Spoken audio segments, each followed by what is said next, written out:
E aí, pessoal, sejam bem-vindos e bem-vindas a mais um super aulão do projeto Missão Enem aqui do SAI Digital. Eu me chamo Jean, falo diretamente aqui dos estúdios SAI de Curitiba e hoje o nosso super aulão vai ser sobre ciências da natureza.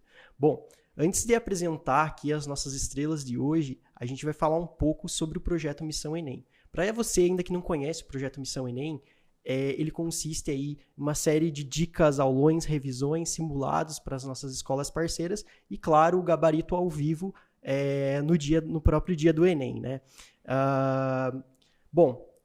Então, antes de mais nada, né, novamente sejam todos bem-vindos aí e já deixa bem claro aí que eu vou acompanhar diretamente todos e todas aí no chat do YouTube. Deixa o estado, né, o estado que vocês falam e também o curso que vocês pretendem ingressar aí por meio do Enem. Bom, acho que sem mais delongas, né, eu vou apresentar aqui as nossas estrelas de hoje, né? Antes de mais nada, sejam muito bem-vindos e muito bem-vinda, né? Vou começar apresentando eles aqui. Primeiro, nosso professor André Astro, formado em Física pela Universidade Federal do Paraná, mestre em Ensino de Física pela UEPG e com 10 anos, né? Mais de 10 anos de experiência em sala de aula. Eu sei que não parece. É bom que a gente vai denunciando a idade aqui já, hein? Professor Giovanni Miranda, formado em Ciências Biológicas, especialista em Educação e Experimentos Científicos, youtuber, autor de materiais didáticos, mais de 15 anos de experiência em sala de aula e uma curiosidade, assim, bem relevante, que ele é mágico também, né? Nosso mágico aqui da equipe. Boa. Seja bem-vindo, professor. Obrigado. Boa noite a todos. Boa noite aí aos colegas. Boa É um prazer noite, muito grande estar aqui com vocês. Sou fã de vocês aí. Massa. E claro, né, eu diria que ela já é um patrimônio aqui do SAI Digital, que ela está sempre conosco aqui, a professora Cleusa Secato, formada em Letras pela Federal do Paraná, leciona há mais de 20 anos para ensino médio e ensino superior, doutora em Linguística Aplicada com especialidade em redação no Enem. Professora, seja bem-vinda. Obrigada, Jean. Bom, gente, boa noite, né? O que eu estou fazendo aqui numa aula de Ciências da Natureza? Já já a gente vai contar isso para você. E mais ainda, diz, se o tempo de casa, o tempo de sala denuncia a idade, misericórdia. Foi passando de 10 para 15 para 20 e de repente, assim, quando ele disse, vou apresentar as nossas estrelas, começou direto com o André Astro e o outro que é mágico. Foi pro mágico. Falei, tá, então me sobrou só o tempo de serviço mesmo, gente. Não. Que bom que vocês estão aí. Não parece de fato. Muito obrigado. Já ganhei a noite, pessoal. Já ganhei a noite. E você é sensacional. Eu sou seu fã mesmo. Nossa de verdade. Senhora, hein? Então já venho mais Pronto. vezes. Massa. Gente, tem um pessoal já aqui comentando no chat, já de Paranaguá, sejam bem-vindos. Ingrid, Alana, Rosane, muito bem-vindas aí. Muito bom ter vocês aqui. Bom, vamos começar com pergunta, né? Já com pergunta, com polêmica aqui, estamos falando hoje de ciências da natureza, né? Afinal, gente, qual que é a importância, né? Hoje muito se fala sobre investimento em tecnologia, ciência, educação, e eu queria saber, assim, qual a importância do investimento em ciência, né? Como que isso pode aparecer no Enem, já para a gente começar aí a nossa discussão. Então, solto com vocês aí. Beleza. Vou começar aqui então. Pode ser, André? Pode ser, fica à vontade. Dentro aí das áreas de ciências, envolvendo a questão da biologia, da química, da física, o André vai falar um pouquinho mais, né, detalhado, mas eu vejo que é fundamental o investimento, né? Por exemplo, hoje a mola propulsora aí dentro da biologia é a área da tecnologia. Então nós temos aí biotecnologia que está bombando dentro da biologia. Você vai falar, mas biotecnologia vem lá desde a época que já fazia pão, fazia vinho, né? É um processo biotecnológico, não deixa de ser. Mas hoje nós temos técnicas para a produção de vacinas genéticas, né? Nós temos aí a questão de experimentos em laboratório que demorava às vezes semanas, meses ou até anos. Hoje a gente tem um resultado usando aí a questão da bioinformática, que é uma área que está bombando também para a galera que está acompanhando. Fica a dica, bioinformática, engenharia genética. E graças à bioinformática, com o uso de softwares, aí a gente tem resultado em questão de segundos, que você fala, caramba, ia demorar talvez anos para ter um resultado desse, mas com a bioinformática você consegue ter um resultado muito rápido. Então precisa investimento em programação, nessa parte de tecnologia, em hardware, em software e também a questão, né, de cientistas, valorizar aí os cientistas, né? Dentro da bioinformática é muito interessante, porque é uma área que eu participo como aluno ouvinte aí, e é muito legal porque você vê de um lado os professores que estão lá fazendo pesquisas que são bons na área biológica, e você vê professores que são bons na parte de programação. Então é muito legal essa interação. Para você que gosta de biologia, mas também é um nerd da computação, tá aí uma área para você. Tem uma palavra que está em voga hoje, que inclusive é combinatividade. Então Show. você não precisa ficar numa caixinha de vou fazer física e você físico. Ponto. Não, você pode fazer física, você pode juntar com biologia, você pode juntar com química, com tecnologia e fazer algo. Posso fazer épico, biologia entendeu? e mágica, Pode né? fazer Combina. biologia e mágica, exatamente. Pode ser professor youtuber. Enfim, pode ser várias coisas. Isso é interessante.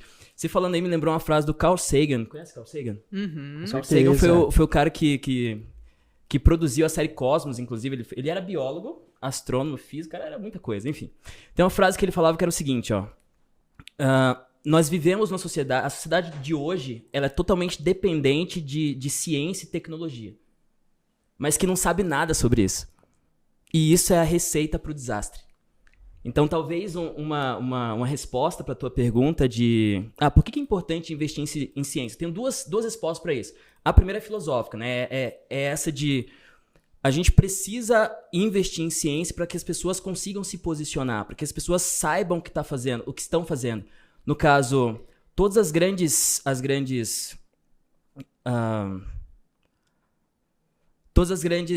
decisões, seja de escolas, de grandes empresas, até do governo, elas precisam ser baseadas em ciência, entendeu? Tudo que está acontecendo hoje é tudo global.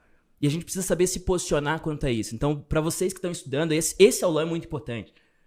Que é para você saber a ciência por trás das coisas, entendeu? Para você conseguir fazer melhores escolhas. Minha primeira resposta seria essa. Pode falar. Eu vejo que esse aulão ele vai ser mais importante do que aquele aulão de véspera, onde a gente traz as últimas dicas de última hora, né? Mas aqui é um aulão que a gente vai jogar alguns temas com tempo hábil para vocês correrem atrás. Exatamente, né? para desenvolver. Então é para desenvolver, a ideia. tá? E outra ideia é a ideia prática. Por que é importante saber a ciência? A gente está totalmente dependente disso, mas a gente não sabe nada disso porque é importante na prática.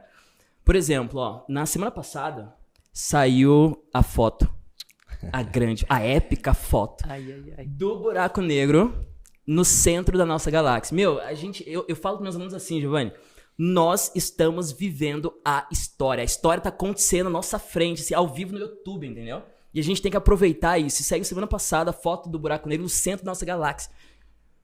E isso é simplesmente épico, porque, primeira coisa, a gente prova que na nossa galáxia tem um buraco negro lá no centro.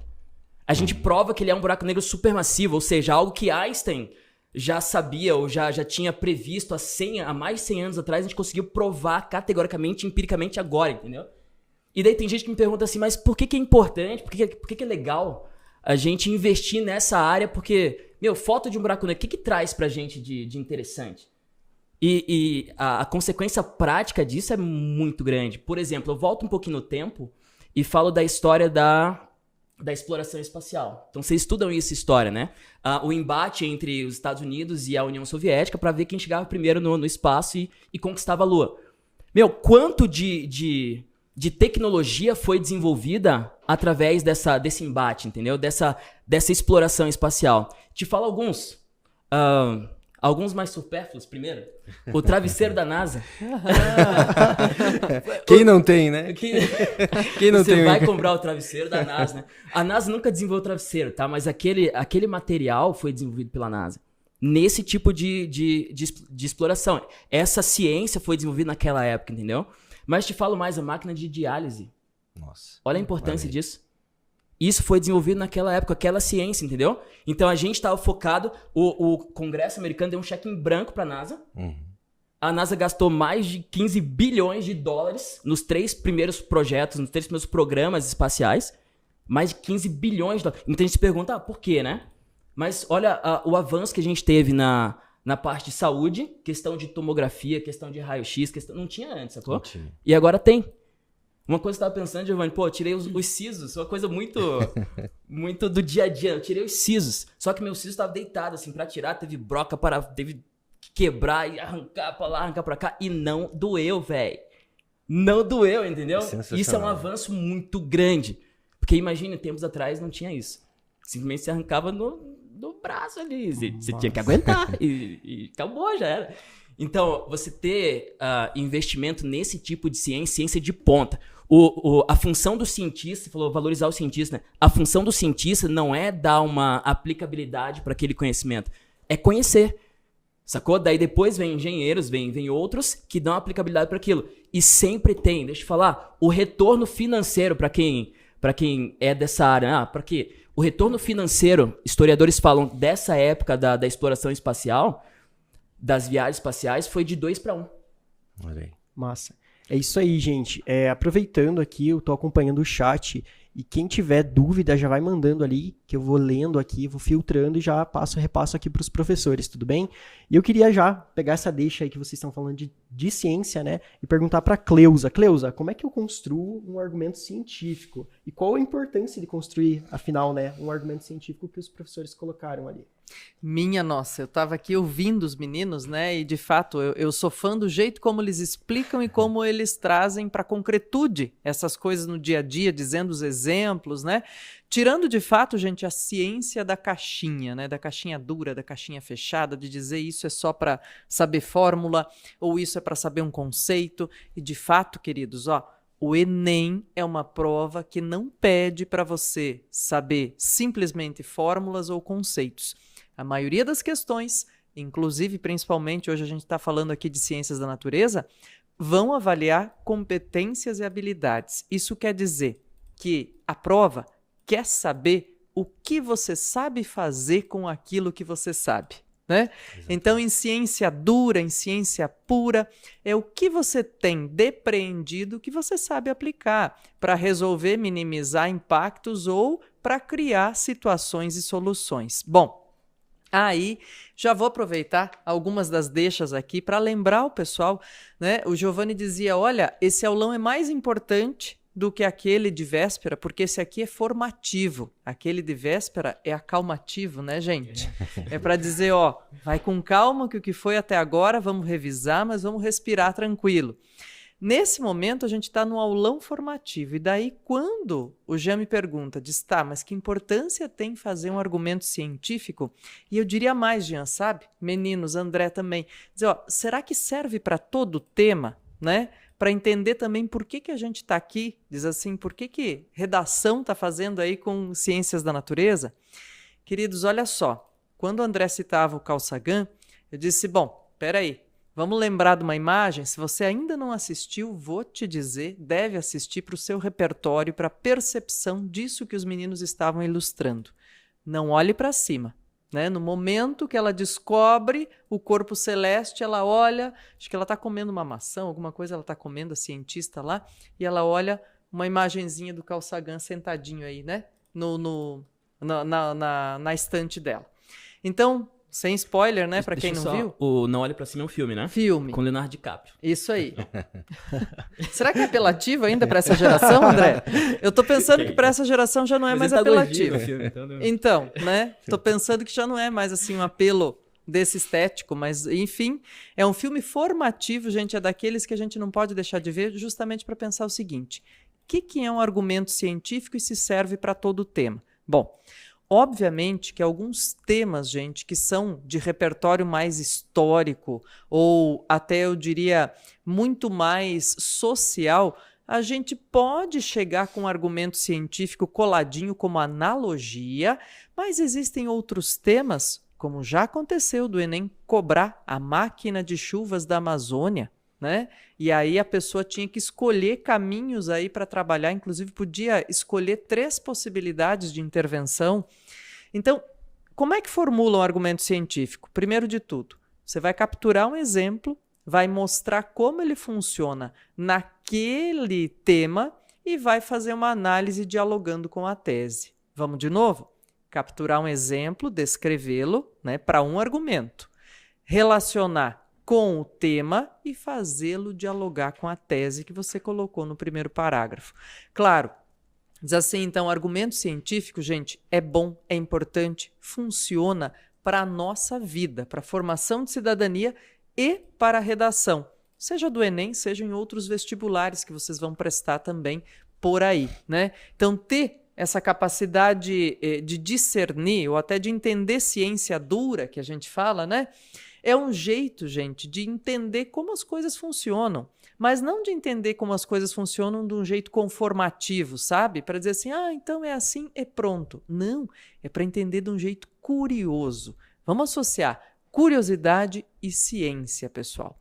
E, por último, para não me estender mais ainda, mas só rapidamente mais uma referência aqui, quando os meninos vêm com a pergunta de que vale fotografar um buraco negro, né? Vou dizer, olha só, eu acho que eles vão explorar isso também. Gente querida, esse tipo de investimento produz, provoca, promove uma melhoria nas previsões meteorológicas. Simples assim. Isso melhora, inclusive, a produção de alimentos. Sabe quando a gente reclama que o tomate está caro? De repente, quando tem melhor previsão meteorológica, os produtores podem ser avisados e isso funciona melhor, mexendo menos no nosso bolso, né? Massa, sensacional. É isso aí, pessoal. Então, aproveitando já o tema aí, puxando, né, mais um assunto, queria comentar um pouco sobre mudanças climáticas, que é um tema muito polêmico hoje em dia. E é um tema, assim, que todo mundo fala, mudanças climáticas, mas eu queria entender o que são as mudanças climáticas. A Cleusa aqui já falou um pouco, né, sobre os impactos dessas mudanças nas nossas vidas e tudo mais, mas eu queria entender o que são as mudanças climáticas, como elas interferem na nossa vida. Começa? Fica à vontade. Legal. Veja, aqui a gente toca num ponto que tem até uma questão polêmica em cima quando você vai falar de questões climáticas. Por quê? Porque o nosso planeta, ele tem aí uma idade de 4,65 bilhões de anos, e ao longo desse tempo, é muito tempo, né, nosso planeta ele passou por vários, né, ciclos, e alguns ciclos que até se repetem. Então você tem uma era glacial, uma era do gelo, né? Inclusive quando surgiram as primeiras florestas do nosso planeta, né? As primeiras florestas de samambaia, aí de pteridófitas, né? Elas fixaram tanto carbono, mas tanto carbono, que o nosso planeta teve como consequência, lógico que isso não foi assim rapidamente, a gente está falando de milhões de anos, né? O nosso planeta passa por uma era glacial por culpa das pteridófitas, por culpa das samambaias. Então veja que a gente tem realmente esses ciclos, mas a análise que ela é feita com muito critério, aí, né? Nós temos as reuniões importantes, né?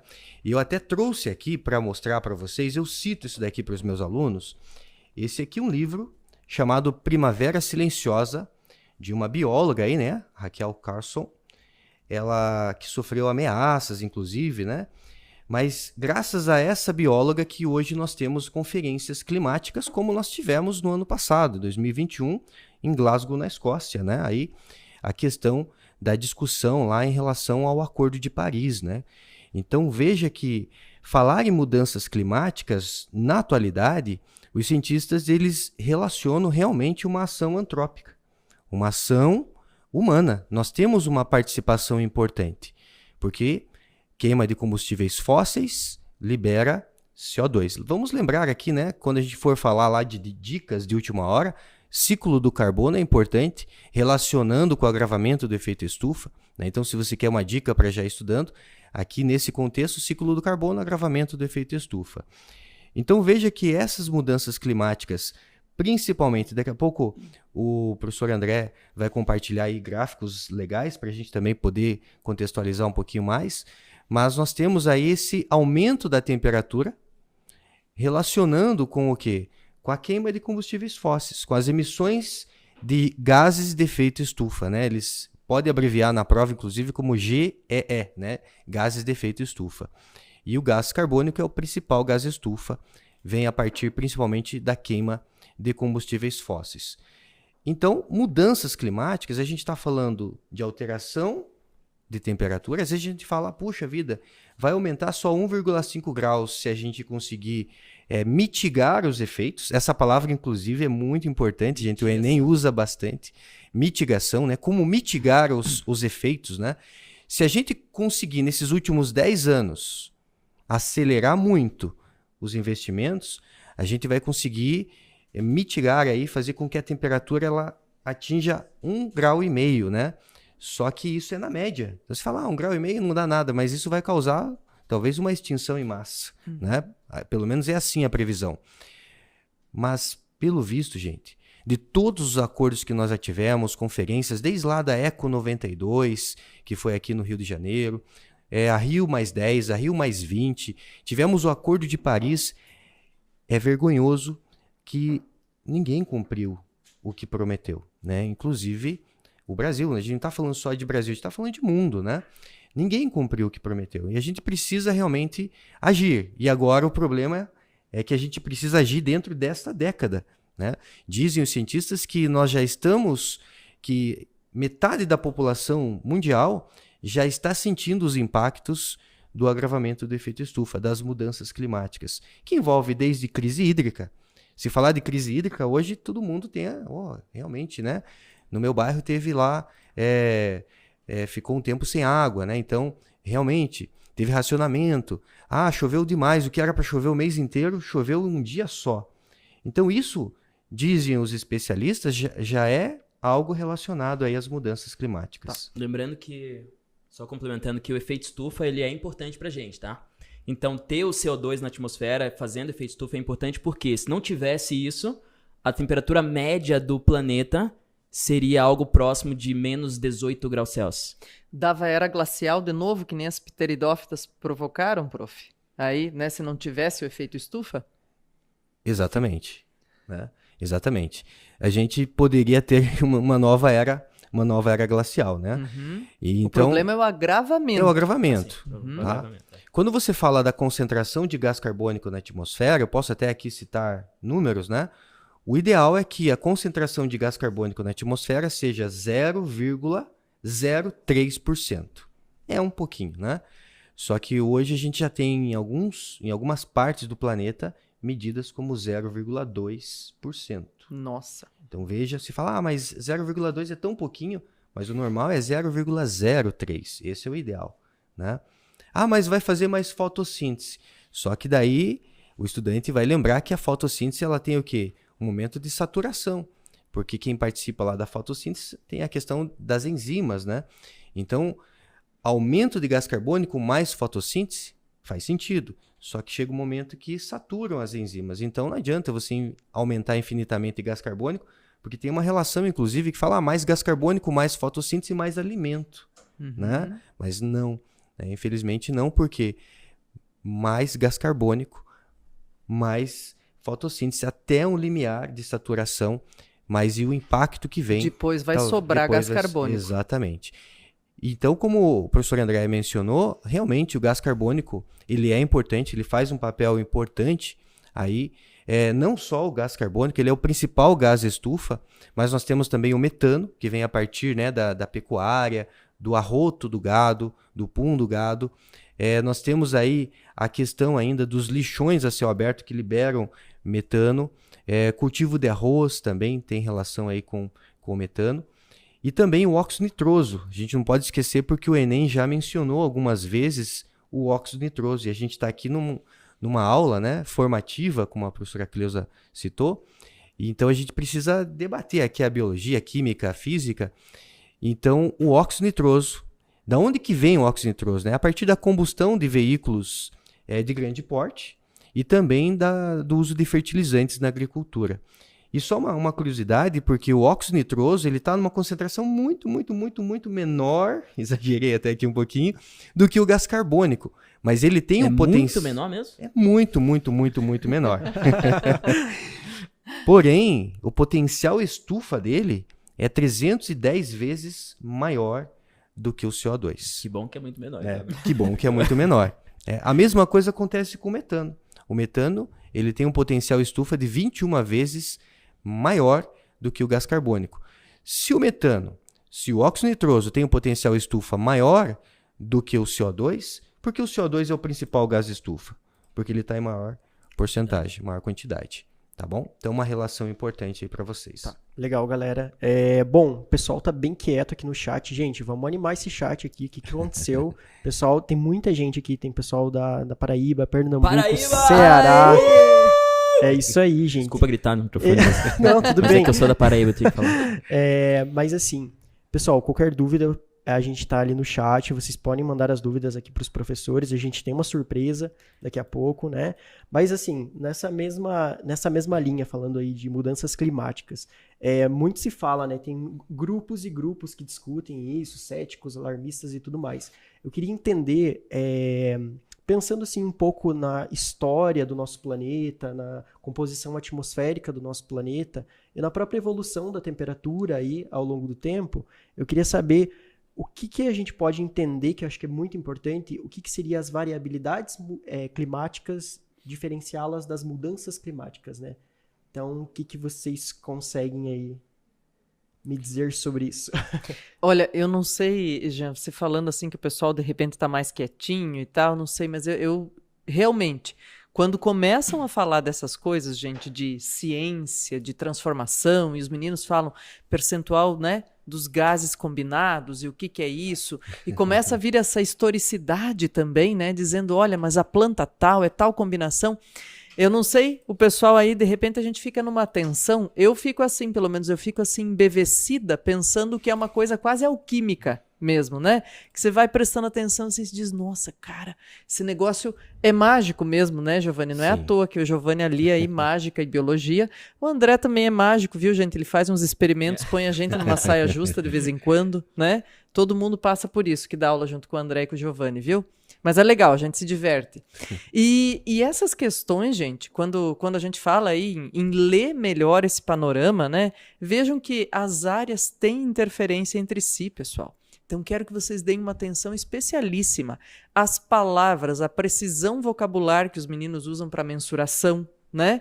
Para perceber como isso pode ser aplicado, como isso pode ser utilizado no texto, no contexto, e outras questões também. Então, dizer assim, bom, mesmo que o tema não seja de redação, não tenha a ver com ciência da natureza, isso pode servir como analogia. Olha, gente, tem muito texto bonito, biológico, químico, físico, que serve como analogia.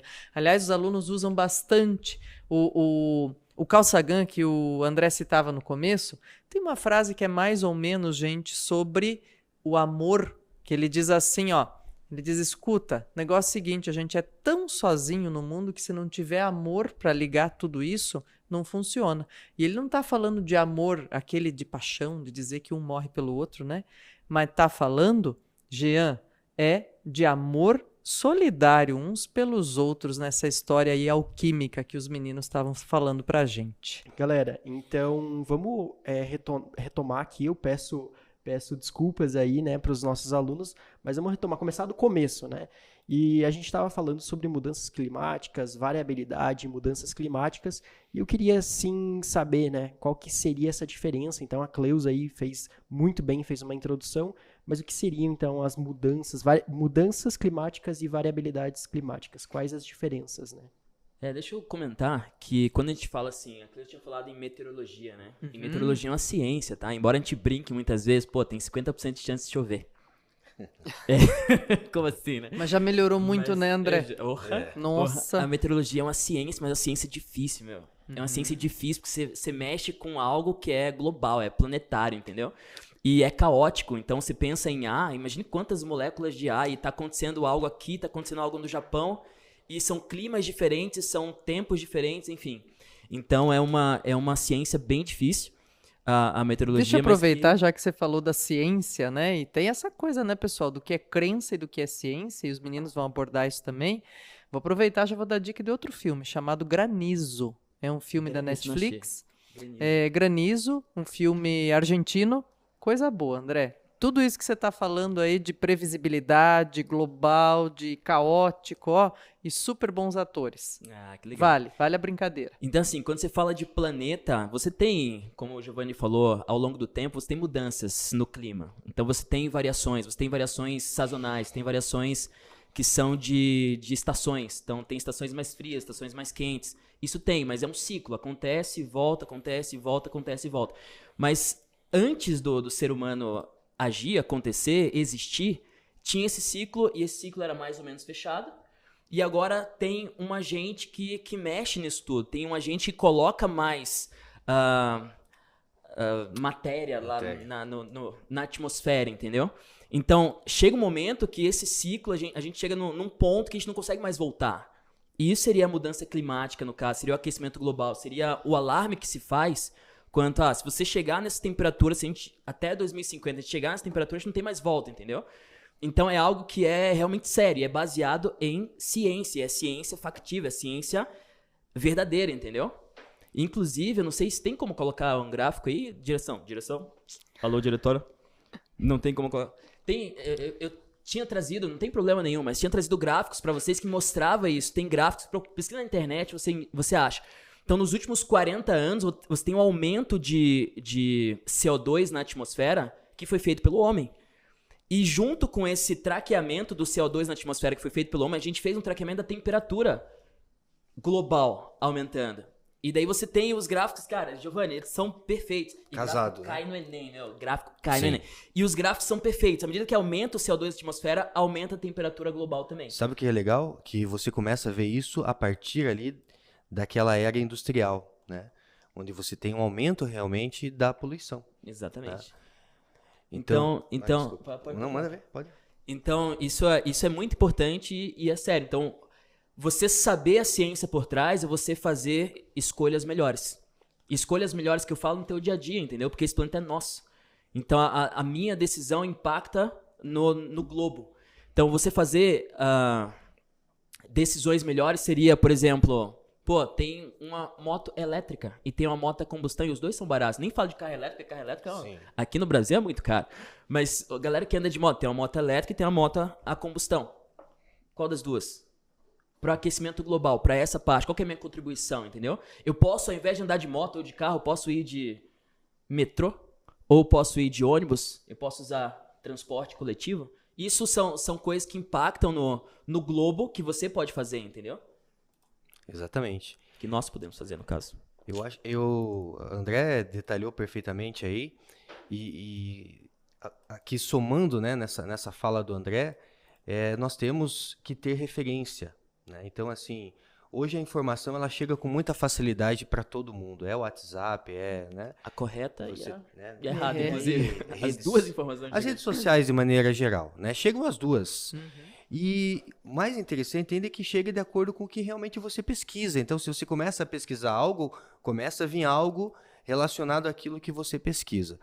Então, é importante ter referência. Por exemplo... E eu insisto, certo e errado. Então, se você começa a pesquisar algo que você acha que é correto, mas que cientificamente não é, vem coisas de pessoas que pensam igual a pessoa errada, que dá a entender que aquilo está certo, mas não está certo. Sim.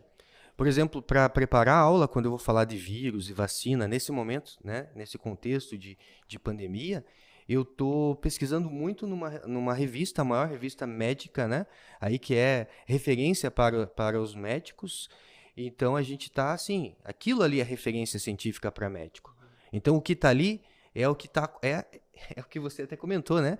A gente está vivendo a ciência exatamente nesse momento em vários contextos. É um contexto de pandemia, é o contexto de mudanças climáticas, é o contexto de a gente estar passando de uma era, né, virológica e quase já voltando para uma era bacteriológica, porque nós já tivemos problema relacionado a bactérias no passado, mas aí nós tivemos o desenvolvimento de antibióticos. Então, nós vencemos muitas doenças bacterianas. Por um bom tempo, não foi problema. Hoje, nós já temos superbactérias. Então, a importância, até contextualizando com o começo da nossa live, que fala do investimento em ciência, hoje já se fala de você utilizar um vírus, denominado de bacteriófago, que é um vírus que ataca a bactéria, como uma forma de antibiótico. Você programa esse vírus para ele ir lá e matar a bactéria. Precisa investir em ciência, né? Precisa vir investimento.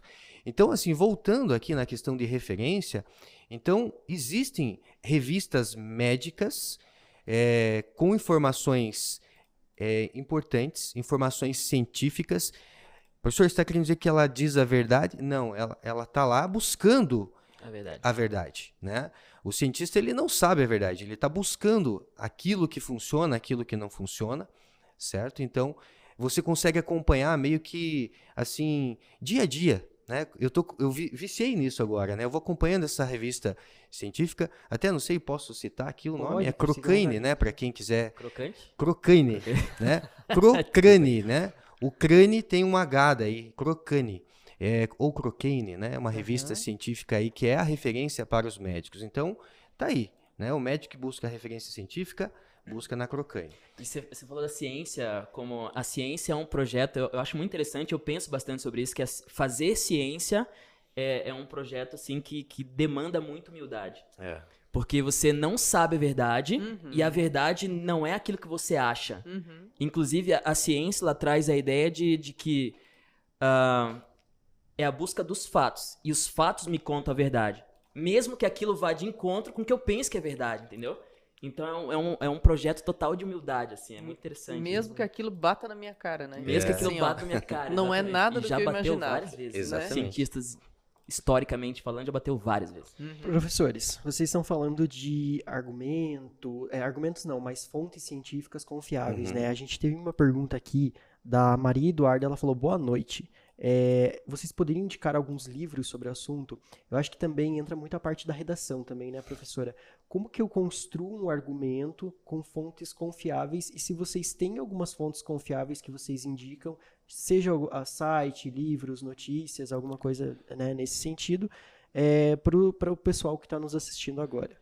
Se a Cleusa me permite, acho que eu imagino que ela vai querer que falar você já alguma tá coisa relacionada, aí, né? Indicou a revista, vamos embora. Mas uma referência é o IPCC, né? Então, relacionado a mudanças climáticas, nós temos então nesse contexto que eu mencionei aqui o livro Primavera Silenciosa, lá de 1962. Daí nós tivemos o Clube de Roma, nós tivemos o Protocolo de Estocolmo em 1972 e só depois, mais de 10 anos depois, que a gente vai começar a ter aqui o Ministério do Meio Ambiente. Então tudo isso começa a nascer. Então o IPCC, que é esse, agora nós tivemos inclusive a 6ª avaliação. O que é o IPCC? É relacionado a questões de mudanças climáticas, painel intergovernamental relacionado a mudanças climáticas. Então ele é uma referência nesse quesito, né, mudanças climáticas. E 2022 foi um ano importante, está sendo um ano importante aí, porque saiu o AR6, né, que é esse 6º relatório. E ele está dividido em 3 grupos. O grupo 1, relacionado a uma parte física, então uma avaliação física em relação às mudanças climáticas. Uma avaliação muito profunda, e vocês conseguem baixar isso facilmente na internet. Se você pesquisar lá IPCC, né, 6ª avaliação do IPCC, vocês vão conseguir baixar esses manuais aí gratuitamente. Então o grupo 1, uma avaliação muito criteriosa, uma avaliação física. O grupo 2 é uma questão relacionada à análise, tá? Nós fizemos a avaliação, agora vamos analisar. E o grupo 3, a questão da mitigação. E aí veio o alarme. Não é urgente, é emergencial. Ou seja, se a gente não agir, o que a gente vem, né, arrastando desde lá da ECO 92, o protocolo de Kyoto, que foi em 1997, mas a gente só começou a colocar em prática em 2005, né? Mas a gente vem arrastando. Vamos levando, né? E continua queimando combustíveis fósseis. Agora não tem mais tempo. Ou a gente vai precisar agir nesses 10 anos, ou a gente já está vivendo consequências irreversíveis. Deixa eu só fazer uma pergunta. A palavra mitigação é uma palavra que aparece bastante, né? Você poderia definir pra gente só? Mitigação, mitigar, a Cleusa pode me corrigir, né? Mas é uma coisa que eu comento bastante para os meus alunos, porque na prova relacionada às questões de biologia sempre aparece. Então eu sempre falo assim para os meus alunos, que mitigar está relacionado em você fazer algo que possa remediar a situação, que possa melhorar a situação. Talvez não vai resolver eu ter um carro elétrico, porque o carro elétrico também polui, mas polui menos, né? Então são ferramentas de mitigação. Trocar o combustível fóssil por um combustível mais limpo, né? Então é uma forma de mitigação. Beleza? Show. Se a Cleusa fique à vontade de me corrigir, né? Se Não, é isso mesmo, detalhei prof. corretamente. Inclusive, é uma boa palavra para a gente usar nas propostas de intervenção, né, gente? Mitigar ou atenuar. Até porque aproveitando aí a fala do André, fazer ciência e fazer proposta, gente, de solução ou de intervenção, a gente tem que ser muito humilde, né? Não dá para achar que a nossa proposta de intervenção vai resolver todo o problema colocado na redação, mas ela pode ajudar a mitigar, a atenuar, diminuir. Então, é um verbo muito produtivo, muito bom. Isso aí. Vamos na lista, no rol das indicações? Bom, já fui me intrometendo aqui nas falas dos meninos, já falei para assistir o Não Olhe para Cima, que é filme, o Granizo, que é filme, né? E são todos, gente, relacionados a essa visão contemporânea de ciência, né? E assim, me parece que tem muitos vieses de curiosidade, outros de necessidade de reflexão neste tempo em que estamos. E aí, de repente, né, o pessoal que está aí, principalmente que está em terceira série do médio, fazendo seus terceirões, fala, professora, a gente tem lista de livro de vestibular para ler esse ano, fica difícil inserir outras leituras. Então, eu vou dar 2 sugestões que me parece que ajudam bastante a mitigar, a atenuar a falta de tempo, né? A primeira delas, gente, é fazer um uso produtivo dos livros que vocês leem de lista de vestibular para os diferentes temas. Então, por exemplo, estou falando de, vamos pensar assim, de mudança climática ou de algo do gênero, Vidas Secas é um baita intertexto, Morte e Vida Severina também, e figura aí numa série de listas de vestibular, é leitura quase que obrigatória aí no ensino médio do Brasil todo, né? Agora, também vou sugerir que você fique atento, fique esperto a esses lançamentos, a essas entrevistas que os jornais fazem, que canais de produção de conhecimento científico fazem com figurões da atualidade. E às vezes você não precisa ler o livro nesse momento, mas se você ler uma entrevista desse figurão, você já vai saber capturar quais são os pontos de atenção. Pode procurar mais a respeito ou pode observar como utilizar isso só por aquela entrevista. Vou aproveitar e citar uns figurões desses, tá, gente? Que fazem essa intermediação. Tem um cara que é um filósofo, diz assim, o que o filósofo vai se meter em ciência, né? Não vamos deixar de lembrar, né, pessoal, que a ciência nasce lá na origem do mito. Tá aí, né? Para todo mundo que faz ensino médio, diz, tem isso aí também, né? Então, olha só. É o Roman Czarnarik, é um filósofo que é um dos fundadores da The School of Life.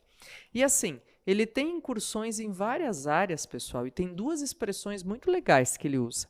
O pensamento catedral e a solidariedade intergeracional. Ambas têm a ver com essa nossa sabedoria em discutir e dividir o mundo com gerações anteriores e posteriores à nossa. E a ideia do pensamento catedral é de não pensar no imediatismo do consumo, por exemplo. Então tem a ver, claro, com menos produção de lixo, com menos produção de poluição em geral e tudo isso. Então 2 expressões bacanas. Vou falar de um cara que eu gosto muito e acho muito didático, o Steven Pinker. Ele é linguista, né? E no fim de contas se diz, mas o que ele tem? Ele acabou de lançar, ele já lançou faz 4 anos, um livrão, que eu faço questão de citar sempre que possível, que se chama O Novo Iluminismo. Vamos lembrar que o iluminismo a gente veio de fato para dizer o quê? Espera aí, gente, vamos voltar a valorizar a ciência, vamos sair do obscurantismo, né? E um novo iluminismo, ele traz aí, mas olha, N abordagens que tem a ver justamente com essa ideia de dizer, investir em ciência é também investir em educação, para que as pessoas saibam discernir o que é fato e o que é boato, por exemplo, o que é crendice e o que tem razão de ser, né? Senão a gente vai continuar acreditando que manga com leite faz mal, né? Então tem essas coisas. E por último, não menos importante, do mesmo Steven Pinker, gente, ele acabou de lançar, saiu no Brasil agorinha, está fresquinho ainda, que se chama Racionalidade. E ele diz o que é, por que é importante e por que parece que está fazendo falta no momento, né? Na atualidade. Então a gente vai buscando essas coisas, depois mais eu falo de mais algumas coisas que os meninos vão abordando aí, a gente vai lembrando. Tá? Isso é interessante a combinatividade, né? Show. Isso aí. Um filósofo, um linguista e outro... Os 2 são do linguista.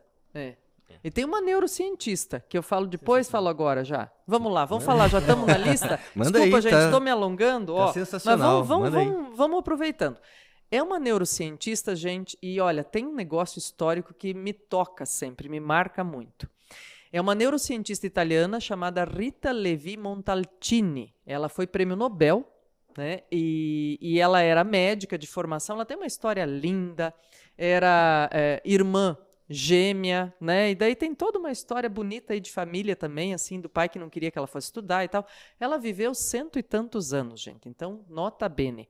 E ela era pesquisadora, cientista durante a Segunda Guerra Mundial, perseguida inclusive, teve que se esconder. E o que ela fez? Conseguiu com os amigos um porãozinho, um lugarzinho assim bem ermo, né, no interior. Mas e ela precisava de ovos, pessoal, para fazer os experimentos que ela fazia no laboratório inventado aí por ela. Ela precisava de ovos.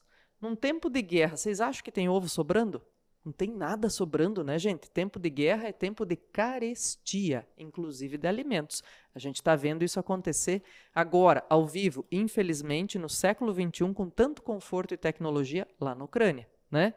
Então, nesses tempos, é tempo de carestia. Aí, o que ela dizia? Por uma boa causa, por pesquisa de neurociência, pesquisa dela ajuda hoje, gente, a desenvolver coisas contra o Alzheimer, olha só.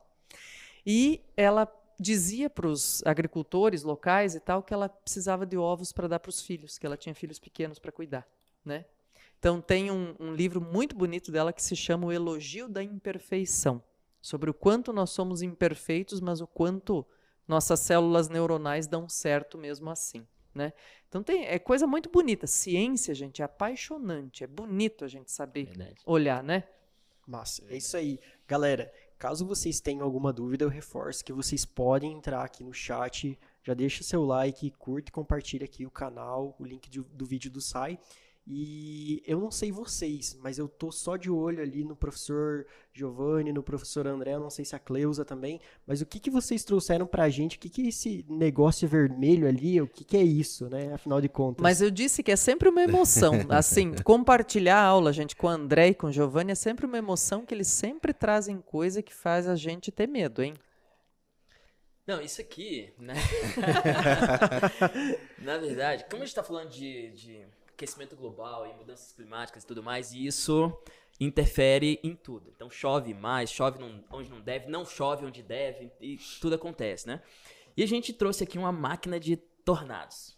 Minha A nossa. gente chama, né? Que seria uma máquina de tornados, né? A máquina de tornados, ela produz tornados.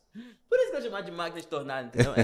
E na verdade, é só pra exemplificar e pra mostrar, e é bonito de ver, por isso que a gente trouxe, que o aquecimento global ele traz uma consequência que é local. É global, mas é uma consequência que é para você no teu dia a dia. Então, inverno que não acontece em tal lugar está começando a acontecer. Ciclone que não acontece em tal lugar. Eu nunca... Inclusive, nós construímos esse experimento exatamente quando aconteceu aquele ciclone, né? Em Santa Catarina. Santa Catarina, a gente aproveitou, né, e falou, vamos explicar o que é, né? Isso quer dizer que esse experimento tem mais de 2 anos, é isso? Tem mais de 2 anos. Você não trocou água, né? Não troquei água, tá aí. Denúncia, não abri mais denúncia. também. Não precisa falar. Aqui, Não. Mas assim, a gente consegue, e é legal de ver, na verdade, então se eu fizer isso aqui e mexer, Olha! eu consigo gerar um mini tornado, entendeu? Gente. E as mudanças climáticas, o aquecimento global, o aumento de moléculas de água na atmosfera, o aumento de H2O na atmosfera, ele pode provocar um aumento disso aí. E isso aí pra gente é extremamente destruidor. O tornado, ele é um evento extremo. Sim. E o evento extremo está relacionado às mudanças climáticas. Sim. Por quê? Não necessariamente o evento extremo está relacionado com as mudanças climáticas, porém, com as mudanças climáticas tem mais. Você tem um agravamento. Os furacões que eram com velocidade tal, hoje está com velocidade X. X mais tal, entendeu? Uhum. Então você tem um agravamento desses extremos. E tem acontecido mais, inclusive. E nesses eventos assim extremos, tá relacionado a alguma coisa com a água, com o aumento da temperatura, por exemplo? Tipo, às vezes mortes também em grandes cidades, grandes metrópoles também. Total. Tá relacionado Então a você isso? tem... Tudo está relacionado. Então você tem aumento do CO2 na atmosfera. Você tem o aquecimento da atmosfera e o aquecimento do planeta. O que faz a água vaporizar mais. Uhum. Mais vapor de água tem mais chuvas em locais que não é para ter tanta e tem menos chuvas em locais que é para ter alguma coisa. Então, você tem consequências que são de fato globais. É tipo um efeito borboleta, entendeu? Uma palavra que a gente gosta bastante. É coisa que você faz aqui ou que teve uma vez que eu fui viajar e eu tive a oportunidade de ir para Malásia. E na época que eu cheguei, estava acontecendo uma queimada, e é normal isso, pelo que eu entendi, todos os anos eles fazem uma queimada tipo gigantesca, eles queimam para poder plantar em cima de novo. Nossa. A Giovanni pode até falar um pouco sobre isso. Mas a fumaça dessa queimada, que foi em outro país, chegou na Malásia. Todo mundo tinha que usar máscara por causa dessa fuligem, dessa fumaça que tinha chegado e não só em um país, né, mas em outros países. Então, o que você faz tem consequências globais. Inclusive, o Enem já cobrou isso, a questão do agravamento do efeito estufa. Eu gosto, quando eu vou falar de efeito estufa, falar agravamento do efeito estufa, já que o efeito estufa é um fenômeno natural, necessário. Então, o problema é o agravamento do efeito estufa, que pode levar aí, e está levando ao aquecimento global. E o Enem cobrou exatamente isso. Quando você fala do efeito estufa, desse agravamento do efeito estufa, a ação ela é local, mas o impacto é global. Né? Então, é importante essa relação. Alguns impactos ambientais, você tem essa questão, a ação é local, mas o impacto é global. Professor, Certo? já aproveitando a deixa, qual que é o papel do Brasil no meio, né, dessas mudanças climáticas? A gente tem algum... O Brasil é gigantesco, né? Mas Sim. a gente tem algum recurso, a gente tem algum recurso natural, alguma coisa nesse sentido que é importante para o mundo? Bom, a gente tem floresta, né, floresta amazônica, com a maior biodiversidade do planeta. Né?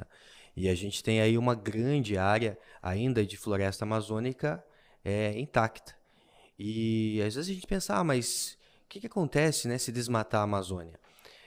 A Amazônia, e vou lembrar que a Cleusa comentou algo que talvez possa ter passado despercebido para quem está acompanhando essa live, mas tem a questão dos rios voadores. Né? Então, rios voadores. O que é um rio Tem voador? mais- O que é um rio voador? Vamos lá. Eles acharam que a gente... Vai Giovanni, cair, já acharam né? que a gente tava falando de mito. Ó, é o Olha mito só, da Amazônia, né? que é o rio voador. Não é, gente? É ciência. Ciclo da água, né? A água que evapora no oceano, ela é carregada até a Amazônia, ela cai em forma de chuva. A floresta amazônica, uma única árvore da floresta amazônica, lembrando que floresta amazônica você tem aquelas árvores que chegam a 50 metros de altura. Se a gente pegar uma única árvore da Amazônia, de 50 metros de altura, ela chega a transpirar por dia, em forma de vapor d'água, 1.000 litros de água. Minha nossa. Uma árvore, né? Então imagine, veio, né, a questão lá da chuva, do oceano, caiu na Amazônia, isso vai ter o processo de evaporação, ciclo da água, gente. Evapora, né, condensa, forma nuvens carregadas de chuva. E aí a gente tem ali, né, a questão que essas nuvens, elas vão trazer chuva para uma boa parte do território brasileiro. Então, a chuva que cai, às vezes, a gotinha que cai aqui, às vezes, na sua cabeça, né, ela pode ter vindo lá da Amazônia. Né? Isso está relacionado a rios voadores. Uma quantidade maior de água, inclusive, que o próprio rio Amazonas. Só para a gente ter uma ideia. É muita água, né? Quando a gente fala de Muita água rios voando. voadores, exatamente. E isso tem relação já comprovada cientificamente com essa questão de crise hídrica que a gente está vivendo, principalmente região sul, sudeste, devido a desmatamento da Amazônia. Então, está interligado. Né? Essa questão aí é algo para vocês pesquisarem também, ler um pouquinho mais, né, aí sobre rios voadores, que é algo que pode aparecer até como uma temática aí para a redação também. Já apareceu, Já na apareceu, verdade. né, na verdade, né, Aham. um texto, né? Isso. Então, por isso que a gente sempre fica esperto, né, pessoal? Essas questões relacionadas à sustentabilidade, meio ambiente. E os meninos falavam agora, me lembrava de dizer assim, né? O Jean também perguntou, disse, puxa vida, né? Eu gosto de usar essa expressão, dizer, tá, quem é o Brasil na fila do pão? Nessa história toda. No que isso afeta o Grêmio? Não, aí não podemos falar que estamos na segunda divisão, André. Misericórdia. Nos dias de hoje É difícil. Mas a questão é assim, gente. Dizer, puxa vida, os países têm desafios. E como é importante, vocês falando do IPCC, né, desse 6º relatório do IPCC, pautando em 2030, né, esse teto de tempo para a gente deixar a temperatura aumentando só até 1,5 graus Celsius, em média. A ONU estabeleceu 17 Objetivos de Desenvolvimento Sustentável. E entre esses 17 objetivos está a sustentabilidade do meio ambiente. Estão essas questões relacionadas aí a consumo sustentável, a deteriorar menos e produzir melhor, agricultura familiar, por exemplo, né? Diminuição, redução do índice de uso de agrotóxicos nocivos. Então, quer dizer, tem uma série de questões aí, pessoal, que são desafios para os países até 2030. Então, eu diria assim, ó, tudo que a gente está discutindo aqui hoje são itens que estão dentro desses guarda-chuvas das ODS e que vocês devem consultar, devem se inteirar, porque isso tudo tem interligação e integração com a nossa vida, né? E com as propostas de redação e com as proposições de questões objetivas. Não só no Enem, viu? Em todos os vestibulares, pode ter certeza que o ODS vai dar uma marquinha por aí. Sabe o que é legal? Uma prova até que a questão é global. O carbono já é uma commodity, né? Então hoje se fala muito na questão de sequestro de carbono. O que é isso, prof? O que é um sequestro de carbono, né? O que é commodity e o que é sequestro de carbono? Commodity é quando ela tem ali um valor comercial, né? Ah, é din-din, prof? Isso. E imagina que você tem uma fazenda aqui na região sul do Brasil. E, para sua sorte, você tem uma floresta muito grande nessa fazenda. E você não tem interesse em desmatar. Inclusive, você está buscando parceria para reflorestar áreas que não têm floresta. De repente, alguém que mora lá na Inglaterra, que é um empresário, que tem uma empresa que polui muito, e hoje a empresa dele não se vê muito bem no mercado, porque hoje não basta você ter um bom produto, você tem que ter uma boa responsabilidade ambiental, né? Mesmo poluindo, ele pode ter uma certificação de empresa limpa, porque ele pode pagar você, né? Por isso o carbono vira aí uma commodity. Ele pode pagar, que é a professora Cleusa, dizendo, olha, você vai manter essa parte da sua fazenda intacta. É possível a gente, quando o pessoal pensa que de biologia, não tem cálculo, né? Mas é possível a gente calcular quantos cada hectare, né, conseguem sequestrar de carbono, ou seja, resumindo, é fotossíntese. Consegue fixar de gás carbônico. Então, a partir da área que você tem, eu digo, olha, a minha empresa, ela polui 2 toneladas de CO2 por ano. E a área que a Cleusa tem consegue fixar 2,5 toneladas. Então, eu vou bancar a Cleusa lá em relação para ela manter aquela área, inclusive até investir mais em reflorestamento, porque ainda tem uma reserva, né? Então, isso é sequestro de carbono. Eu poluo, mas eu estou pagando alguém que teoricamente está limpando a minha sujeira. E não precisa ser aqui do lado não, né? Eu já, inclusive, tive um aluno que ele falou, professor, eu moro em Tijucas do Sul e meu pai já está ganhando dinheiro com isso, né? Então, algo que já é importante também aí para quem vai fazer o Enem e o vestibular. Muito legal. Sequestro de carbono e commodity, que são 2 expressões aí para a gente guardar. Muito legal. Vocês também falaram assim, questão do reflorestamento, enfim. A gente pode considerar, por exemplo, sei lá, uma floresta de pinos, de eucalipto, um jardim, por exemplo, como uma ação ambientalmente correta, legal, ou ela também tem uma contradição? Tudo precisa ser avaliado, né? Existe a questão de espécies exóticas. Isso é um problema sério também com plantas, né? A gente pensa em espécie exótica, só bichinho, a gente né? só pensa nos bichinhos, né?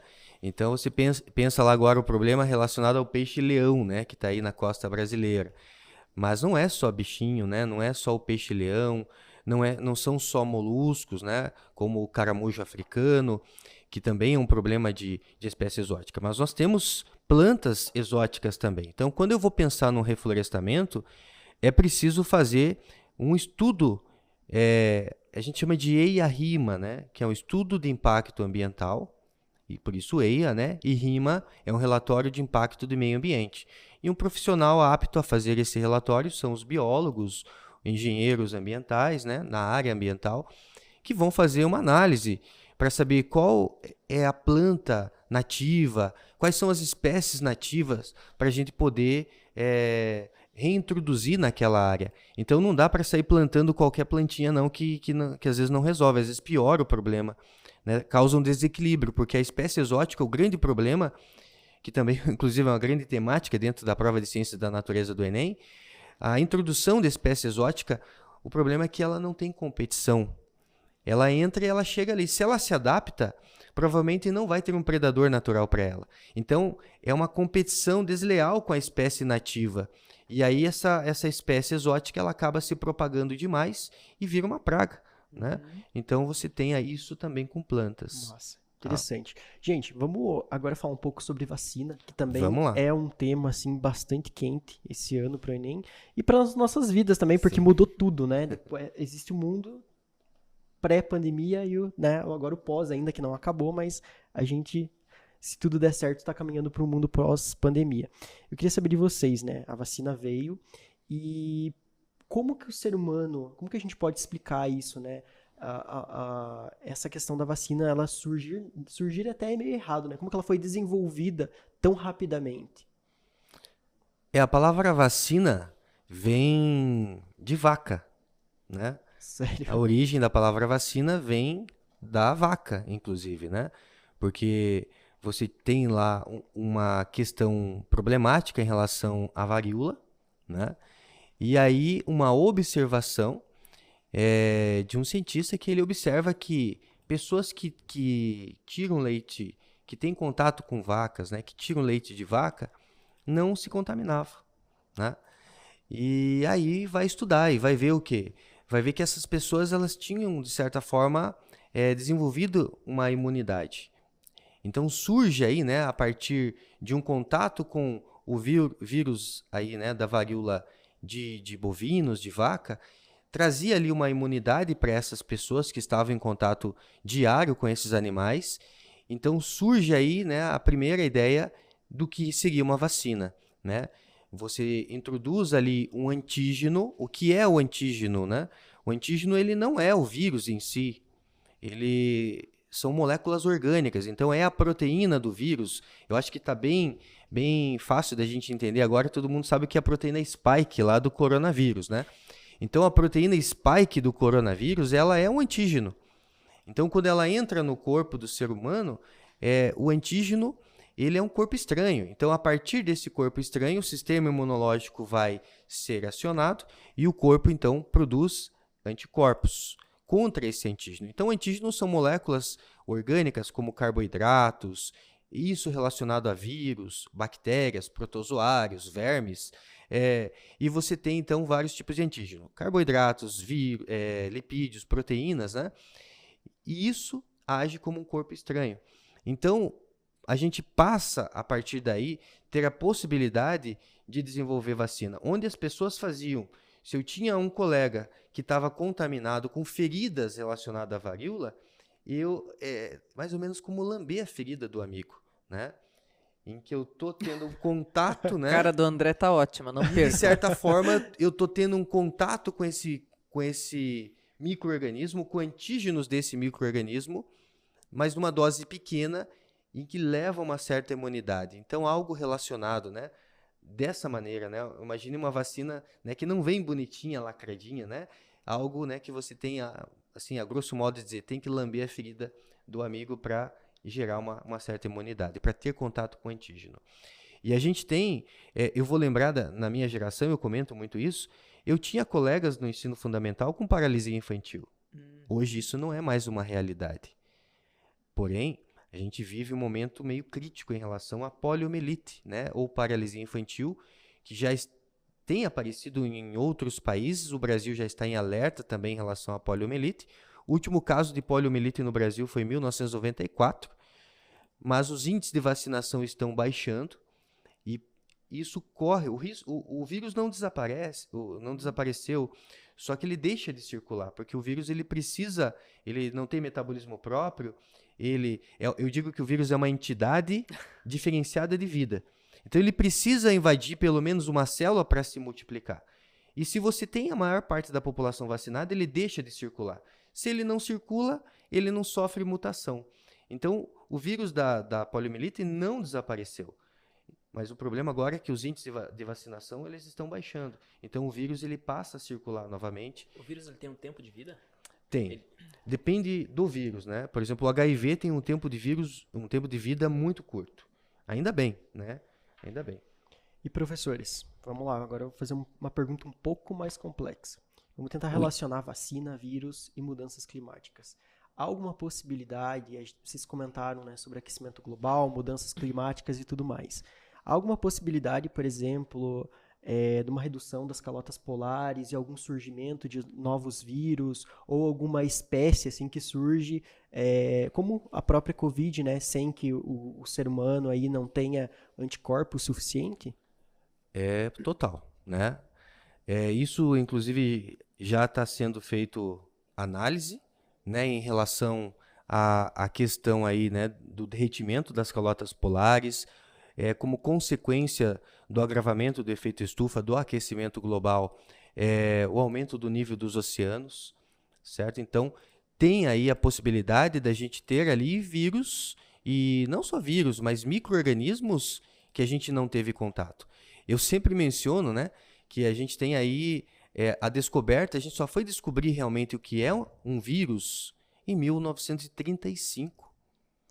Nós começamos a desconfiar que existia algo menor do que bactéria em 1892, lá com o vírus lá do mosaico do tabaco, né, das plantações de tabaco. Mas ali foi descrito, né, inclusive o Dmitry Ivanovsky, que é considerado o pai do vírus, mas ele não conseguiu descrever exatamente o que era o vírus. Ele só disse, olha, é algo menor do que bactéria, e chamou de partícula infecciosa. Mas a gente só foi entender o que realmente é um vírus em 1935, por quê? Porque o vírus ele é extremamente pequeno e ele só é visível ao microscópio eletrônico, que teve aí, né, o seu desenvolvimento em 1930. Então, vocês conseguem imaginar que a humanidade passou por uma pandemia da gripe espanhola em 1918, sem saber o que era um vírus? Olha aí a importância do investimento, né? E se vocês permitem, posso fazer aqui um contexto com o que eu trouxe aqui? Pode, fique à A vontade. gente está falando de aquecimento, né? Ele sempre tem uma dessa. A questão, quando se fala, né, o problema do aquecimento... É inflação também, prof? Tá dentro de uma carteira. Exatamente, a inflação, você viu que a carteira não tem dinheiro, mas tem aqui algo que representa o nosso papel na sociedade, né? Isso aqui é uma folha de papel.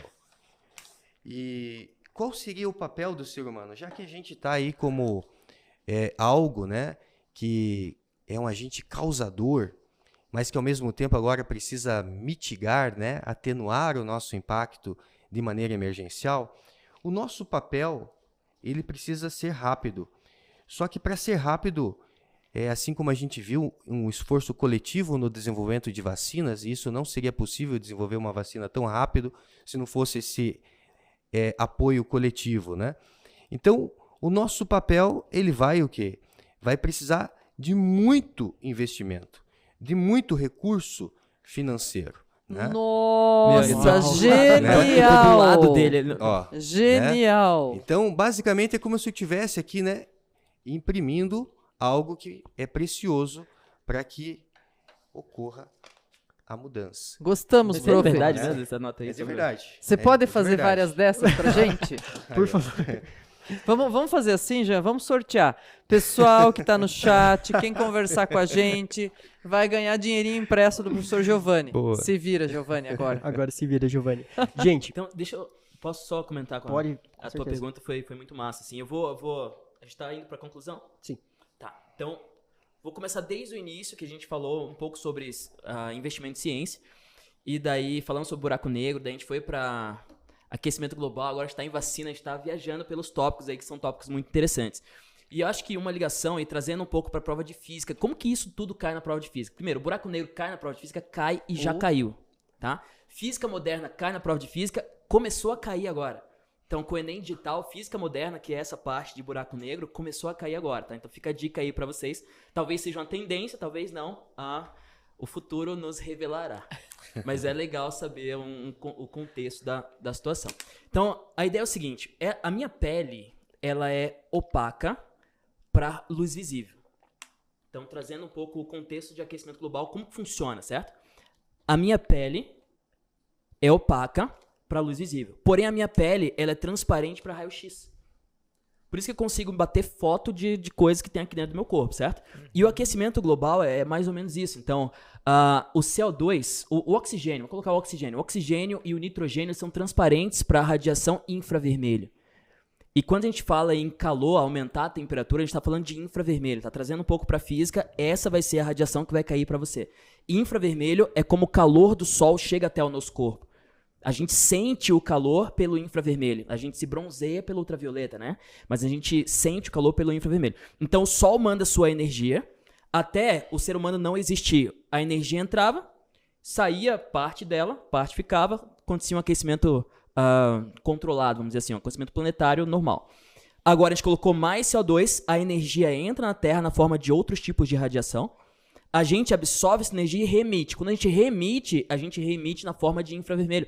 Você é uma lâmpada de infravermelho, você que está me assistindo agora. Então você está emitindo infravermelho. Só que esse infravermelho não consegue sair, porque o CO2 ele é opaco para a radiação infravermelha. Assim como o metano, assim como o óxido. Óxido nitroso.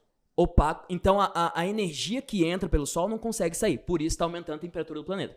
Daí aumentou a temperatura do planeta. O que vai acontecer? As calotas polares, é importante falar que o gelo que está dentro da água, os icebergs derreterem, não vai aumentar o nível do mar. Isso tem um conceito físico bem legal. Agora, quando a gente fala em calotas polares, gelo derreter é o que está fora. Aqui pertinho, na Argentina, nós temos o Perito Moreno. Vocês já ouviram falar. Perito Moreno é gelo. Só que é o gelo do tamanho de Buenos Aires. Imagine uma cidade tipo Curitiba. A gente tá transmitindo agora de Curitiba, tá? Mas uma cidade tipo de Curitiba feita de gelo. Agora imagine derreter esse gelo. Daí você tem alagamento. Você tem cidades que passam, isso trazendo para um futuro talvez próximo, né? Você tem cidades que passam a não existir mais. A minha João Pessoa, a minha Paraíba, que é a cidade de praia lá, talvez tenha problemas. E daí você tem deslocamento em massa de população. E tendo deslocamento em massa de população, daí tem o que você falou agora de propagação de vírus, pode... E daí isso tudo, com a questão da vacina que tá diminuindo, a galera não tá acreditando muito na vacina, e isso tudo junto é o caos, é o desastre. Sim. Porque daí você falou da poliomielite que diminuiu, só que agora você vê caso aqui, caso ali. Daí eu te pergunto, Giovanni, é uma pergunta rapidinha, desculpa, é uma curiosidade minha, mas vai ser rápido. Quando a poliomielite volta, ela volta do mesmo jeito? E aí que tá. Ou ela volta É uma incógnita. Precisa ser avaliado, né? E hoje a gente tem uma capacidade, devido à bioinformática, muito rápida, de questão de 1-2 dias, ter o genoma do vírus. E daí, a partir do genoma do vírus, eles têm o registro de como esse vírus era lá em 1994 e de como ele está agora, né? Então, aí para desenvolver vacinas, né? Então, é uma incógnita, não dá, né? Precisa fazer, o estudo. O que eles estão fazendo constantemente com o coronavírus, né? Como que a gente sabia, tá na variante Delta, agora a gente está na Omicron, né? Então, se a gente for comparar o coronavírus atual com o vírus lá de Wuhan, ele já tem mais de 50 mutações acumuladas. Então, ele é totalmente diferente. Eu entendo que o pessoal fale, é difícil de entender realmente a questão da vacina, mas precisa realmente, a questão da vacina, eu vejo assim como uma preocupação coletiva, né? Porque é difícil às vezes da pessoa entender, mas se eu não tomar, né, quem toma aqui fica... né? Mas a questão é a circulação do vírus, a gente precisa frear a circulação do vírus. Isso é uma ação coletiva. Circulação, mutação, né? circulação, mutação. É uma ação coletiva, exatamente, né? E o vírus ele só pode sofrer mutação se ele estiver dentro de uma célula. Então, se ele não consegue se propagar, a gente consegue frear esse vírus. Ele não desaparece, né? Mas ele é uma partícula diferenciada de vida. Ele não tem metabolismo próprio, né? Tá. Legal, gente. Infelizmente, a gente está quase encerrando o nosso aulão de hoje. E, assim, nome do Sai Digital, é um prazer inenarrável ter vocês aqui conosco, né? Mais uma vez, um super aulão, assim, que a gente que está aqui, a mente, assim, fica a milhão, né? Com todas essas conexões que a gente faz e também entender a importância disso na redação, né? E são temas polêmicos, temas amplos e que fazem parte da nossa vida. E eu queria, assim, antes de vocês se despedirem e tudo mais, eu gostaria que vocês, assim, se vocês tiverem alguma dica de estudo, um momento assim que a gente está agora, né, no mês 5, até a gente chegar no Enem, o que os alunos também podem fazer, o que vai ajudar eles a ter lá um bom resultado, um bom desempenho no exame. E também gostaria que vocês se despedissem aí dos alunos. Pode ser? Pode ser. Quem começa? Quer Posso começa? começar? Começa. Vai lá. Então, uma dica que eu tenho pra você é o seguinte: pra parte física do teu Enem, o que o Enem cobra? Ele cobra coisas do teu cotidiano, coisas que saem e você leu e você passou a vista na matéria, assim, leu só o título. E não se aprofundou mais, sacou? Então ele traz jogos que você joga, traz... no último Enem teve um joguinho, inclusive, eles contextualizaram de lançamento oblíquo com um joguinho muito interessante. Enfim, o Enem traz coisas do teu cotidiano. Então, a minha dica não é ler tal coisa, é ser curioso. É você se perguntar como que acontece as coisas, por que aquilo é importante. Pô, tem gente... Deixa eu só responder, que eu acabei não respondendo essa, mas tem gente que fala assim, pô, a foto do buraco negro tá meio... Tem gente que fala... Como é que é, professor? Como é que é com sonoridade agora, A foto tá professor André? desfocada, blá, blá, blá. Meu, a gente tirou foto de uma coisa que tá 26 mil anos-luz daqui. 26 mil anos-luz daqui. A foto... é uma coisa interessante, a foto do buraco negro... A foto que a gente tirou é do buraco negro há 26 mil anos atrás. Como E ele tá você 26 quer mil anos precisão luz... estética Meu, nisso, isso é prof? sensacional. A gente conseguiu tirar foto do passado, entendeu? E não é do passado ontem, é passado 26 mil anos atrás. E a gente tirou foto de uma força que talvez seja mais poderosa na natureza, que a gente sabe muito pouco. E se a gente conseguir desvendar o que tem dentro desse buraco negro, uma nova, com certeza absoluta, mas uma nova ciência vai se abrir na nossa frente muito, assim. A gente vai, nossa, com certeza... Assim, porque a nossa matemática não funciona lá dentro, entendeu? Então, quando você estuda aquilo e você tem que criar uma nova matemática para você entender aquilo, você abre um horizonte de eventos, trazendo a linguagem do buraco negro, tipo, muito absurda. Coisa que a gente não consegue hoje falar, a gente vai descobrir... Não, a gente não consegue mensurar isso, dimensionar isso, entendeu?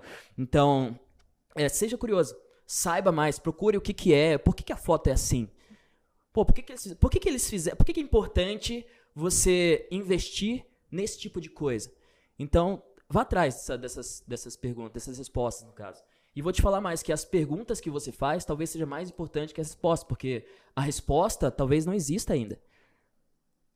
Então, a pergunta que você faz é o teu motivador para você conhecer as coisas que caem no Enem. Então, seja curioso. Essa é a minha sugestão. E muito obrigado pelo convite. Imagina, é um prazer aqui. Foi um prazer estar com vocês. Qualquer dúvida que você tenha, quiser me perguntar, me pergunte, me encontre nas redes sociais, é Prof. André Astro, tá? Então lá tem bastante coisa sobre o buraco negro, inclusive. Sobre outras coisas também, enfim. Vai atrás que você consegue me achar. Legal. Fala, Cleusa, que você vai fazer aquele fechamento da redação, né, final? Tranquilo. Beleza, então. Pessoal, antes de dar aqui algumas dicas, né? Nós aqui abordamos, dentro do contexto da biologia, 2 temas muito importantes. A questão climática e ecologia. Ela já chegou a ser 43% da prova de biologia, né, dentro de ciências da natureza. Então, ecologia realmente é o assunto que mais aparece na prova do Enem. Tá? Então, esses ciclos biogeoquímicos tem que saber todos, né? E, por exemplo, relacionar o ciclo da água com rios voadores. Não é só ver, evaporou. Não, tem que relacionar, tem que saber utilizar as ferramentas, o conteúdo que você aprendeu. Então, hoje não é mais decoreba, né? Então, assim, respondendo aqui, tem alguma ferramenta, tem alguma tecnologia? Por que o ser humano que tirou foto de algo que está 26 mil anos atrás não inventou uma máquina ainda que fixa carbono, gás carbônico? E eu vou dizer para vocês, não precisa inventar. A melhor máquina que faz isso são as árvores. Né? Da onde que vem a massa das árvores? O André um dia fez essa pergunta para mim. Genial, né? velho. Por Da favor, onde? responda. Pode? Né? Direção, pode? Meu, da onde que vem? Eu planto uma sementinha desse tamanhozinho assim, ó. E daí vira uma sequoia uma de sequoia, tipo, 80 gigantesca. metros. Da onde que vem aquela massa? Não vem do solo, porque se viesse do solo, o solo ficaria um buracão, né? Não vem do solo. Da onde que vem aquela massa toda para formar aquela árvore gigantesca? Ela vai converter esse CO2, que é uma substância inorgânica, em matéria orgânica. Né? E da mesma forma que quando você era um bebezinho e você teve que crescer, engordar, desenvolver, onde a avó dizia, tem que comer mais, né? Tem que comer muito, né? E o bebê saudável é aquele gordinho, né? Que tem reserva. A árvore, quando ela está num processo de reflorestamento, e isso é muito importante, gente, não é só manter floresta, é a questão de reflorestar o que a gente já desmatou. Então, evitar queimada, evitar desmatamento, investir em reflorestamento, isso é importante. Então, a melhor máquina nós já temos. Você entendeu a resposta, né? Vem do ar. Vem do ar. Entendeu, né, Cleusa? Vem do sequestro, né? Uma Do palavra, sequestro de Como carbono. assim? uma Bruno. palavra bonita. Adorei. Vem do Adorei. sequestro de CO2, tá? Genial. Então aí vocês ganharam, né? Hoje eu também ganhei muita informação aqui com esses dois colegas que são geniais aí. E mais uma coisa, né? Como foi possível desenvolver uma vacina para a Covid-19 em 8 meses? Gente, tecnologia de vacinas também no YouTube, no Instagram, lá, Minuto da Biologia, eu tenho material relacionado a isso. Mas como foi possível desenvolver uma vacina em 8 meses? A tecnologia da Pfizer, né, que usa aí uma vacina genética do RNA, um pedacinho do material genético do coronavírus, ela não foi inventada em 8 meses. Já é uma tecnologia de 15 anos. Então eu dizia 3 anos atrás, 2 anos atrás para os meus alunos, existe uma vacina genética, mas ela ainda não foi colocada no mercado. Então já era conhecida essa tecnologia. Estava se esperando aí uma oportunidade para ser utilizada. Precisava de muito investimento, o que foi feito, né? Então você tem tecnologia como do RNA mensageiro, tem do vírus inativado, que é o vírus morto, tem do vírus atenuado. O que é o vírus atenuado? Você pega o vírus e você vai utilizar principalmente calor, você aquece o vírus. E quando você aquece, você desnatura as proteínas do vírus. É como se você pegasse, né, e desse uma surra no vírus, a ponto dele não conseguir mais reagir, mas ele está vivo, né? Se dá uma surra nele, né? Mas ele está vivo, mas ele não consegue reagir mais, entendeu? Isso é um vírus atenuado, beleza? E assim, dicas ainda dentro desse contexto. Então foi ecologia e biotecnologia, 2 assuntos que mais caem na prova do Enem. E dentro desse contexto, a acidificação dos oceanos, porque o sequestro de carbono também ocorre no oceano. O CO2 mistura com a água, forma ácido carbônico. Só que ácido carbônico, gás de refrigerante aí, né? Quando você abre o refrigerante, ele não, né? Ele é instável. Então, ácido carbônico é instável, se dissocia em prótons H+, e isso leva a uma acidificação do oceano. Então, o aquecimento global está fazendo com que o oceano fique ácido. Isso está causando a morte dos corais. O que a gente chama, mais palavrinha bonita, branqueamento dos corais. Por que os corais estão morrendo? Branqueamento dos corais, como assim? Porque é uma associação mutualística entre algas, zooxantelas, que dão aquela coloração exuberante para o recife de coral, e os animais, os quinidários. É um casamento perfeito. Zooxantelas. Quando as zooxantelas morrem, devido também ao aumento da temperatura da água, não só pela acidificação, quando as algas morrem, o coral também morre, porque mutualismo é um casamento sem divórcio. Um não vive sem o outro. Então, são dicas importantes. Desertificação, leia um pouquinho mais sobre desertificação, o potencial de desertificação da Amazônia. A Amazônia tem potencial para deserto. Se você olhar a latitude da Amazônia com os desertos do mundo, você vai ver que combina. Então, algo aí para você estudar também. Desertificação, corredores ecológicos, efeitos de borda. Vou deixar esses temas aqui tudo jogado aí para que vocês possam ler um pouquinho a respeito. Muito obrigado por essa oportunidade, é um prazer imenso estar com pessoas geniais aqui, professor André Astro, que já é amigo de longa data, a professora Cleusa, que eu admiro demais também. Então, obrigado, gente. Até mais. Eu que falo? Você Gente, mesmo. mas olha, eu me sinto muito privilegiada, na verdade, porque sempre, né, que a gente brinca, se encontra aí, se diverte e tá em aula, esses meninos falam com uma paixão desses conhecimentos, pessoal, que é isso que a gente precisa no texto. Eu quero dizer 3 coisinhas super especiais com base no que eles trouxeram hoje aqui pra gente, que serve para o nosso texto, seja qual for o tema. Se inspirem nessa paixão com que eles trabalham com assuntos, às vezes, super árduos. Então, se você olhar para o tema da redação e disser, ai, meu Deus, não queria falar sobre isso, lembra que assim, ó, tema árduo também pode gerar, e sabe que aquela história, né, na psicanálise diz que o amor faz vínculo, o ódio também. Então, nem que seja pelo ódio, deixa a passionalidade vir nesse tema. Escreve com fervor, né? Do jeito como eles falam sobre esses temas.